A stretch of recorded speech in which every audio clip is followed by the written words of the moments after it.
you know, like I said, we're going to be prioritizing testing the people that are sickest. And then of the people who are sort of not needing hospitalized, a lot of it is ruling out the other causes, because as we know, we're in flu and cold season. So we'll try to rule out the other causes. I'm going to take a moment here and share a fact. Coronavirus is a cause of the common cold. It's a different type of coronavirus that we're after here. So there's a whole grouping of coronaviruses. And I know there have been some people scared out there. They get a respiratory panel and you see the word coronavirus, and that's why it's so important a doctor kind of interprets your test results with you, because it's a beta, it's a certain grouping within the coronaviruses. It is this specific new novel virus. And so there is a little confusion out there, and we have some information on our website about that. But you know, you're going to see this gradually. We've talked a lot about the pandemic and how this spreads. You know, eventually this will spread in the community, and eventually it might be something that gets tested for the same way as flu every season and be part of a respiratory panel. And there will be many people who have this and might feel a little under the weather, soldier on, but never know they ever had it. And so I think you'll see this natural progression as this outbreak spreads. We're going to be doing a lot of testing now. Eventually testing will be almost routine. We at ODH won't do it. We don't do flu testing. You know, that's all done in hospitals or in private labs, but we're the ones who collect the data and do the surveillance on it. So you're seeing this gradual shift as that occurs.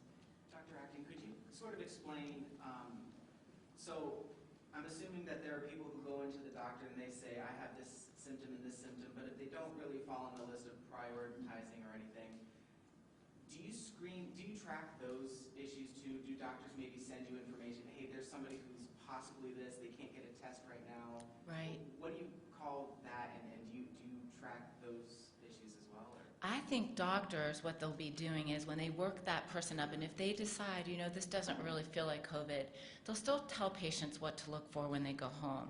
So the big thing a patient that is an outpatient that would make us think maybe they need to seek, now you're the person who needs to maybe go to urgent care or the ER, because again, this is going to be a heavy season, so we want only the sickest to go so our healthcare system isn't overwhelmed.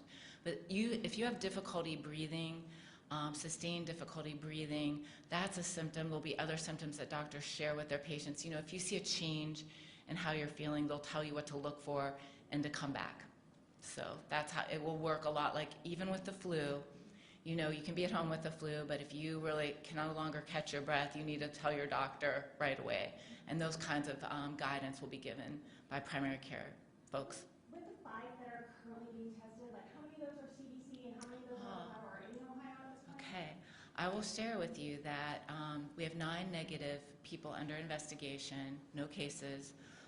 Amazingly, we're holding out. I'm setting a pick on Ohio right now, trying to keep cases out, but you know, we will have one any day now.